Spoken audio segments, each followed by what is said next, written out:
Use transition hook. তো use transition hook আসলে react 19-এর কোনো নতুন কোনো হুক না। ইউজ ট্রানজিশন রিয়্যাক্ট 18-এও ছিল, বাট পার্থক্য হচ্ছে রিয়্যাক্ট 18-এ ইউজ ট্রানজিশন হুক দিয়ে শুধুমাত্র সিঙ্ক্রোনাস কাজগুলো করা যেত। মানে সিঙ্ক্রোনাস, আচ্ছা সিঙ্ক্রোনাস কি কাজ করা যেত সেটা তো একটু পরে বুঝতে পারবো। তো পার্থক্য হচ্ছে এটাই যে সিঙ্ক্রোনাস ওয়েতে কাজ করা যেত, কিন্তু 19-এ সিঙ্ক্রোনাস এবং এসিঙ্ক্রোনাস বোথ ওয়েতেই কিন্তু এটাকে আমরা ব্যবহার করতে পারি। তো এখন দেখবো আর কি যে ইউজ ট্রানজিশনের মাধ্যমে কিভাবে ফার্স্টে সিঙ্ক্রোনাস ওয়েতে কাজ করা যায়, তারপরে সিঙ্ক্রোনাস। তো ফার্স্ট অফ অল এটা বুঝতে হবে যে ইউজ ট্রানজিশন হুক আসলে করেটা কি। তো ইউজ ট্রানজিশন হুক হচ্ছে বেসিক্যালি ইউজ ট্রানজিশন হুক থেকে আমরা একটা অ্যারে পাই, যে অ্যারের ভিতরে দুটো এলিমেন্ট থাকে, একটা হচ্ছে ইজ পেন্ডিং আর একটা হচ্ছে স্টার্ট ট্রানজিশন। তো এই স্টার্ট ট্রানজিশন ফাংশন বা এই মেথডের মাধ্যমে আমরা যদি কোনো একটা অ্যাকশন বা কোনো একটা প্রসেসকে আমরা যদি র্যাপ করি, সেটা একটা লো প্রায়োরিটি কাজ হিসাবে দেখা হবে। তো এটার মানে হচ্ছে ফর এক্সাম্পল আপনি একটা কাজ করতে অলরেডি দিয়েছেন, যেটা ব্যাকগ্রাউন্ডে কাজটা চলছে, কিন্তু এর মধ্যে ওই কাজটা শেষ হওয়ার আগে বা ওই প্রসেসটা শেষ হওয়ার আগে আপনি আরেকটা ইনস্ট্রাকশন দিলেন। তো রিয়্যাক্ট যেটা হবে যে রিয়্যাক্ট আসলে দুটো কনফ্লিক্ট করে ফেলবে। তো একটা শেষ হওয়ার আগে আরেকটা যখন আসবে তখন এই কনফ্লিক্ট সিচুয়েশনটা তৈরি হয়। তো তখন ল্যাগ করে, আবার অনেক সময় প্রোগ্রাম ব্রেকও হয়। তো এই প্রবলেমগুলো সলভ করার জন্য ইউজ ট্রানজিশন হুক ব্যবহার করা হয়। তো এখন সেই জিনিসগুলো এখন যদি কোড করে দেখি তাহলে আরও বেশি ভালো করে বোঝা সম্ভব। তো ফার্স্টে একটা আহ, কি বলে কম্পোনেন্ট ক্রিয়েট করতে হবে। তো এই যে কম্পোনেন্ট ক্রিয়েট করলাম, আর এর মধ্যে একটা ইউজ স্টেট নিচ্ছি। ইউজ স্টেট, আর এর মধ্যে থাকবে হচ্ছে এমটি স্ট্রিং, আর এখানে থাকবে হচ্ছে কি টেক্সট, সেট টেক্সট। আচ্ছা, তো এখন এখানে একটা ইনপুট নিচ্ছি, ইনপুট। আর এই ইনপুটের মধ্যে থাকবে অন চেঞ্জ, হ্যান্ডেল চেঞ্জ। এখন এই হ্যান্ডেল চেঞ্জ ফাংশনটা ক্রিয়েট করতে হবে। তো এখানে হচ্ছে হ্যান্ডেল চেঞ্জ, আর এর ভিতরে থাকবে ইভেন্ট, যেটাকে ই ই দিয়ে মানে বোঝালাম আর কি। তো ইভেন্ট এটা হচ্ছে চেঞ্জ ইভেন্ট, আর এর ভিতরে হবে হচ্ছে এইচটিএমএল ইনপুট এলিমেন্টের। তো আচ্ছা, তো এখন আমরা যেটা বুঝতে পারি যে এখানে ই থেকে আমরা মূলত কি পাবো, ভ্যালুটা পাবো আর কি, যে e dot target dot value. আর এটাকে স্টোর করা হবে এখানে, লেটস সে এটার নাম দিচ্ছি এসটিআর। এই টেক্সটটাকে ভিজিবল করার জন্য এখানে এরকম একটা কন্ডিশন দিচ্ছি যে টেক্সট যদি এমটি না হয় তাহলে সেই ক্ষেত্রে সেই ক্ষেত্রে কি হবে, আচ্ছা এখানে হবে হচ্ছে প্যারেনথেসিস। তো সেই ক্ষেত্রে হবে হচ্ছে একটা লিস্ট। এখানে যখনই আসলে টেক্সটের মধ্যে একটা নতুন ক্যারেক্টার ইনপুট হবে, তো তখনই মূলত আমরা একটা লিস্ট ক্রিয়েট করব, যে লিস্টটা হবে হচ্ছে প্রায় 2 লাখ এলআই ট্যাগের একটা লিস্ট। একটা কার্লি ব্রেসেস দিতে হবে, আর এই কার্লি ব্রেসেসের মধ্যে থাকবে হচ্ছে অ্যারে ডট ফ্রম, আর এই অ্যারের লেন্থ হচ্ছে 2 লাখ। 2 লাখ মানে 5টা শূন্য। এরপরে সেকেন্ড সেকেন্ডটা কি হবে এখানে, আই। আচ্ছা, তো এখানে এটা হচ্ছে একটা কল ব্যাক ফাংশন, আর এই কল ব্যাক ফাংশনটা মূলত ফার্স্টের প্যারামিটারটা দেওয়ার দরকার নেই। আই হচ্ছে ইন্ডেক্স, আর এখানে এল আই হবে, আর এখানে থাকবে হচ্ছে আমাদের টেক্সট,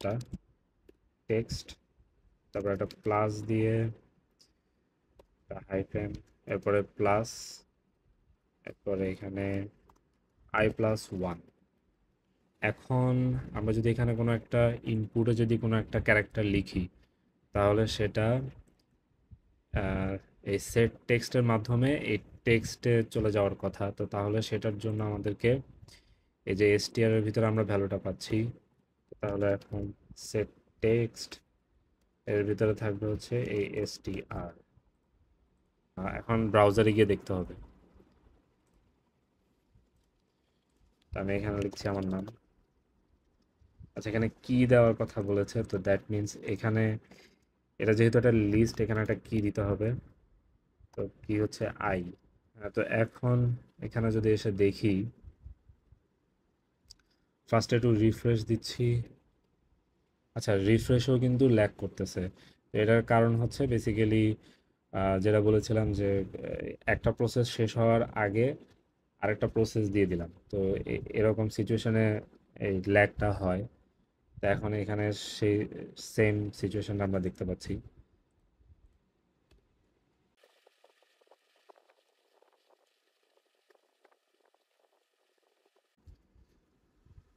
আচ্ছা, তো এখানে অনেক কষ্টের পর আমরা একটা ক্লিন পেজ পেলাম। তো এখন যদি লিখি, তো লেখা আসলে ঠিকঠাক লেখাও আসছে না, আর কোনো কিছু এখানে দেখাচ্ছে না, যদিও আমি এখানে টাইপ করেছি। কিন্তু এটার কারণ হচ্ছে মূলত ওই যে আটকাচ্ছে, ল্যাগ করছে। তো এখন এই সমস্যাটাকে আমি এখন সমাধান করব এই ইউজ ট্রানজিশন হুকের মাধ্যমে। তো এটার জন্য ফার্স্টে ইউজ ট্রানজিশন হুকটা নিতে হবে। তো ফার্স্টে ইউজ ট্রানজিশন হুক লিখি, ইউজ ট্রানজিশন হুক। এর এরপর যেটা বলেছিলাম যে এটা একটা অ্যারে রিটার্ন করে, আর এই অ্যারের মধ্যে থাকে ইজ পেন্ডিং আর স্টার্ট ট্রানজিশন স্টার্ট ট্রানজিশন। আচ্ছা, তো এই অর্ডারটা অনেক বেশি ইম্পর্ট্যান্ট, বিকজ এই অর্ডারে যদি আমরা না লিখি, তাহলে ফর এক্সাম্পল স্টার্ট ট্রানজিশন যদি ফার্স্টে লিখি আর ইজ পেন্ডিং যদি শেষে লিখি, তাহলে ওই স্টার্ট ট্রানজিশনটা হয়ে যাবে একটা বুলিয়ান ভ্যালু, বা ওটাই আর কি মেইনলি ইজ পেন্ডিং এর কাজ করবে, আর ইজ পেন্ডিং হয়ে যাবে এই স্টার্ট ট্রানজিশন।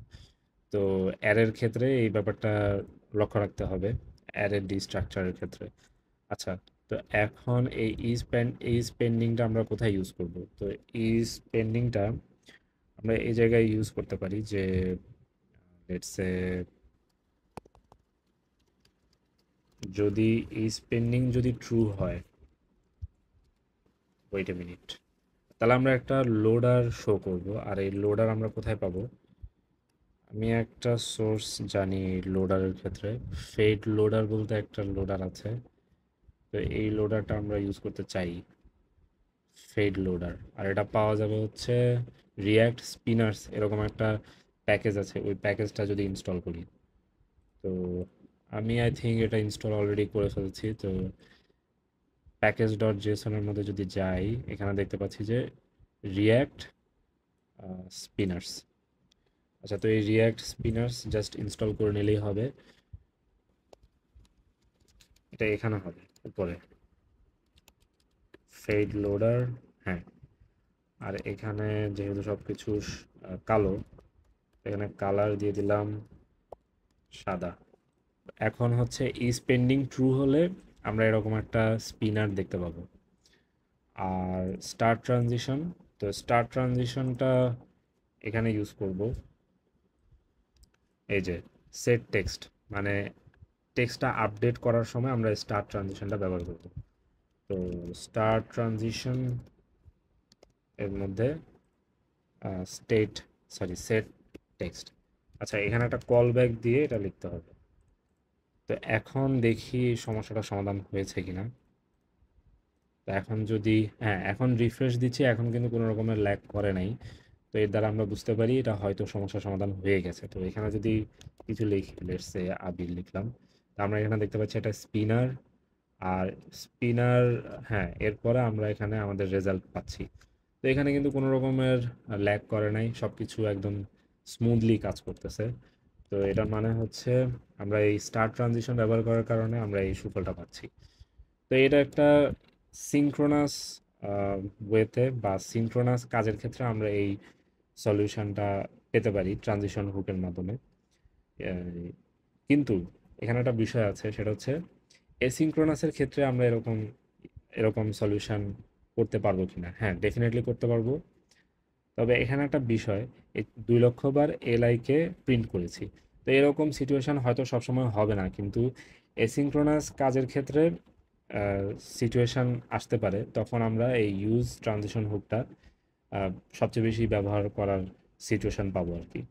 তো এখন লেটস সি যে এসিঙ্ক্রোনাস একটা সিচুয়েশনের ক্ষেত্রে কিভাবে এটা ইউজ করতে মানে করতে পারি।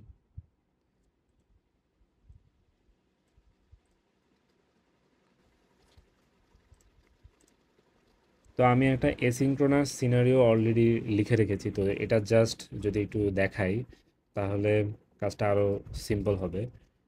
তো এই হচ্ছে এসিঙ্ক্রোনাস একটা সিচুয়েশন।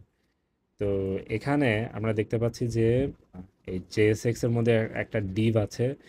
তো সেখানে একটা বাটন আছে, আর এই বাটনের কাজ হচ্ছে এই যে ক্লিক ক্লিক ফাংশনের মধ্যে কি আছে, ক্লিক ফাংশন পেন্ডিং এফএন নামে একটা এসিঙ্ক্রোনাস ফাংশন বেসিক্যালি এটা কল করে। তো এটা কল করার পর এখানে অ্যাওয়েট যেহেতু আছে, এই যে এসিঙ্ক অ্যাওয়েট, দ্যাট মিন্স এখানে কিছুটা দেরি হবে রেজাল্ট আসতে। তো দেরি হওয়ার পর রেজাল্ট আসলো, তারপর আমরা সেটা কনসোলে দেখতে পাবো। তো এই বিষয়টা, আচ্ছা, এই পেন্ডিং এফএন, তো এটা একটা এসিঙ্ক্রোনাস প্রসেসকে সিমুলেট করে এই ফাংশনটা ক্রিয়েট করেছি আর কি। এই যে নিচে এই যে ফাংশন পেন্ডিং এফএন, তো এখানে জাস্ট একটা প্রমিস রিটার্ন করেছি। তো এই প্রমিস, যেহেতু এটা একটা সিমুলেশন, তো এই প্রমিসকে 3 সেকেন্ড পর রিজলভ হওয়ার একটা টাইম আউট দিয়েছি এখানে। তো দ্যাট মিনস এটা এটা রিজলভ হতে 3 সেকেন্ড সময় লাগবে। মানে এই ক্লিক ফাংশন যখন ট্রিগার হবে তখন সেট লোডিং এটা ট্রু হবে। আর যখন সেট লোডিং ট্রু হবে তখন আমরা এই যে ফেড লোডার এরকম একটা কি বলে এরকম একটা স্পিনার দেখতে পাবো। আর যখন রেজাল্টটা পেয়ে যাব, তো তখন সাথে সাথে ফলস হয়ে যাবে, আর তখন এটা চলে যাবে। তো এখন আচ্ছা, এই জিনিসটাকে আগে ব্রাউজারে দেখে নিই। বাই দ্য ওয়ে, এটাকে ব্রাউজারে দেখতে হলে এই ট্রানজিশনটাকে ফার্স্টে অ্যাপের মধ্যে এখানে লিখতে হবে আর কি। সরি, এই এই কম্পোনেন্টের নাম হচ্ছে ট্রানজিশন, শুধু ট্রানজিশন। তাহলে এখানে হবে শুধু ট্রানজিশন, আর এটা ইম্পোর্ট করতে হবে। আচ্ছা, এটা ইম্পোর্ট করা নাই, ম্যানুয়ালি ইম্পোর্ট করতে হবে। আচ্ছা, এখানে জাস্ট আমি এভাবে ইম্পোর্ট করতে পারি। হ্যাঁ, তো এখন আমরা দেখতে পাচ্ছি এই যে ক্লিক বাটনটা। তো এখন আমি যদি ক্লিক বাটনে ক্লিক করি তাহলে এই যে স্পিনার শো হচ্ছে। তো হ্যাঁ, আর রেজাল্ট আমরা এখানে দেখতে পাচ্ছি এই যে 70 কনসোলে দেখতে পাচ্ছি আর কি। তো 70 হওয়ার কারণ হচ্ছে এখানে জাস্ট সিম্পলি আমি এখানে 20 + 50 এরকম একটা কাজ দিয়েছি, তো এটা রিজলভ হলে 70 আসে। তো যাই হোক, এই জিনিসটাকে আমরা কিভাবে ইউজ ট্রানজিশন হুকের মাধ্যমে সিম্পলিফাই করতে পারি। তো first of all use transition হুকটা ইম্পোর্ট করতে হবে। তো ইম্পোর্ট, আচ্ছা, এইভাবে ইম্পোর্ট করার দরকার নেই।